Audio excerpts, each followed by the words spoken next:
This is a Sports Catastrophe production. Hey there, hello there. It's Jeff Cutter Diamond welcoming you to another Sports Catastrophe Birthday Boy. And the birthday boy for today, September the 28th, is a goalie that broke a lot of racial lines. He was a star for the Edmonton Oilers of the 1980s, winning the Cup 5 times, inducted to Hockey Hall of Fame in 2003, and was the first black player to win the Stanley Cup, the first black player to be a goalie, and the first black player to be in the Hockey Hall of Fame. I wish it was Drew McGinley, but he's going to the Hall of Fame later this year, 2021. It is Grant FUhr from Spruce Grove, Alberta, who is now 59 years old, playing for 6 NHL teams. FUhr was actually born to an African. One of his parents was African Canadian, one was Caucasian, but were adopted by a few people and was adopted and went to Spruce Grove, Alberta. FUhr's mother was from the Inuk Cree Nation. So FUhr would play for Victoria of the Western Hockey League after 2 great years, and Victoria making the 1981 Memorial Cup. If memory serves me right, that's the Memorial Cup Kitchener was also in, and lost the final, I think.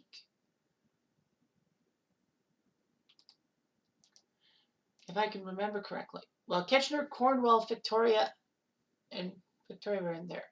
They didn't have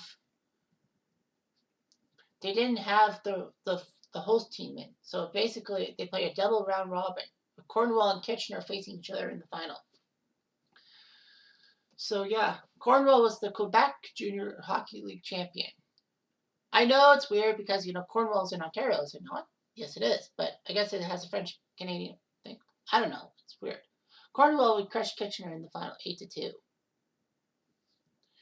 Victoria would only have one award winner, the sportsmanship, Mark Morrison. But anyhow, Victoria was standing. FUhr would be part of the 1981 NHL draft and all that. After Winnipeg took Dale Hawerchuk, LA taking Doug Smith, Washington taking Bobby Carpenter, Hartford taking Ron Francis, Colorado, and their last year before moving to New Jersey, took Joe Sorella, Toronto took Jim Benning, Montreal took Mark Hunter. Edmonton said, we need a goalie for Andy Moog's sake. Poof, Grant FUhr is right there, and Edmonton picked him up. Winnipeg really needed a goalie. LA needed a goalie. Washington probably needed a goalie. Hartford needed a goalie. Colorado, not so much. They had Chico Resch. Toronto needed a goalie. Montreal didn't. So of the 7 teams, 5 of them really should have picked Grant FUhr. But no, they didn't. So anyway, FUhr would play 10 seasons for the Oilers, teaming up with Andy Moog for most of it, from 81 to 88, before Moog decided, fuck this, I want more playing time, I want to go somewhere else, and they traded him to Boston. So Bill Ranford. So anyway, he helped the Oilers win the Stanley Cup 4 times in 5 years. Moog was given the starting job for the 83 playoffs, and they got swept in the Stanley Cup Finals by the Oilers. So Glenn Saver, who was GM and head coach, decided to go with FUhr in the 84 playoffs, even though that FUhr was injured in Game 3. So Moog finished out the series and was the hero.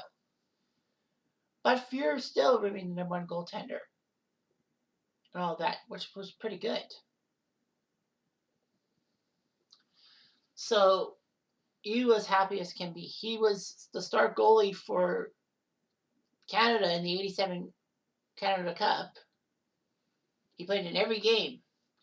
He won the Vezina in 1988 and actually finished second in voting for the Hart Trophy behind Mario Lemieux in the season that someone finally stopped Wayne Gretzky's streak of Hart trophies.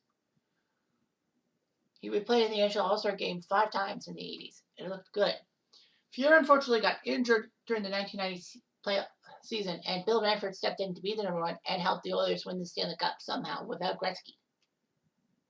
FUhr unfortunately would have issues, In 91, he was suspended because of cocaine use. He did come forward with it after spending 2 weeks in counseling.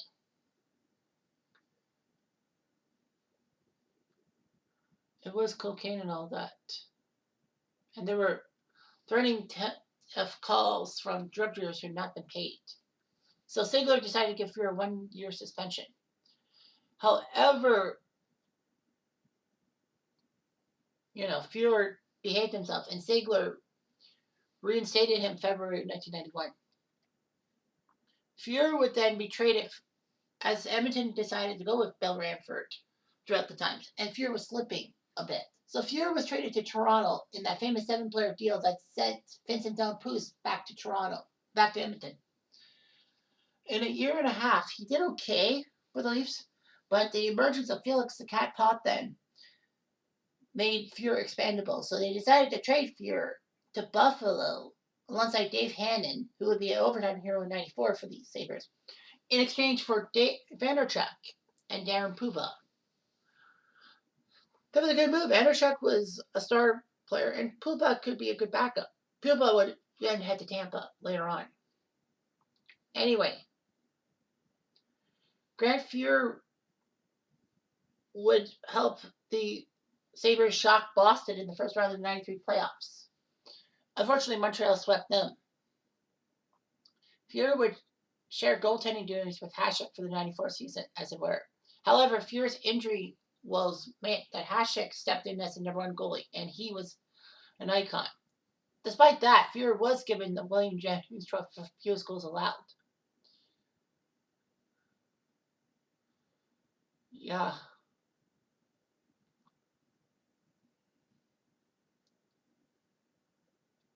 Anyway.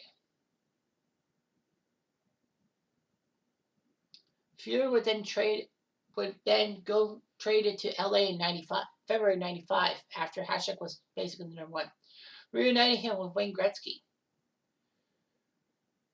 He didn't seem that good, but he got signed as a free agent by St. Louis, and he had a renaissance. He actually played 76 straight games as a goalie, which was amazing. I mean, I know they say, that's a record, but what about Glenn Hall? Well, technically, Glenn Hall didn't have to play more than 70 games in a season.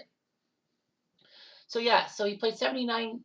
He started 79 games, and 76 of them were consecutively. Unfortunately for Fuhr, he would be injured in Game 2 of the '96 first round against the St. Louis Blues, where Nick Kypreos went into the net.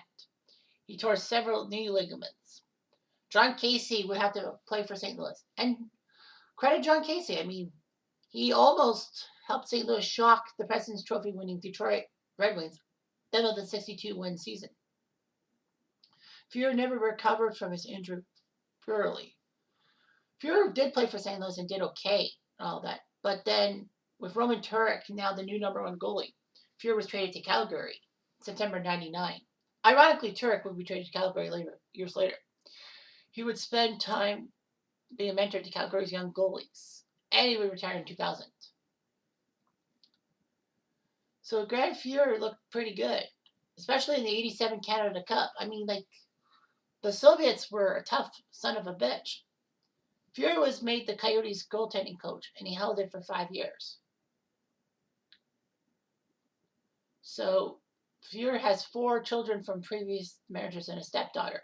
Well, he's married to Lisa Kavanaugh now. Fuhr is a regular competitor at the American Century Golf Championships. That's the best golfers around sports and entertainment celebrities. I should really research that, because I know it's such a nice tournament to deal with. So yeah. So Grant Fuhr, 6-time All-Star, and went to the All-Star game, 5 Stanley Cups, the Vezina in '88, the Jennings in '94, part of Canada Cup's greatest teams. He was an icon, got to the Hockey Hall of Fame in 2003. His number 31 was retired by the Oilers several times. Fuhr broke a lot of barriers for black players. I'll say that much. He holds the NHL record for most assists by a goaltender. Regular season playoffs combined 61. That's amazing. He actually holds the NHL record for longest undefeated streak by a goalie in his first NHL season, 23, 81, 80, and 81, 82. Wow. He has the most assists by a goalie in 1 year, 14 and 84, and the most games played by a goalie in a single season, 79 back in 96. So yeah, that was amazing. So yeah, 403 wins in 868 career NHL games. That's not bad. 338 goals against average, 25 shutouts. In the playoffs, he was 92 and 50. Pretty good though.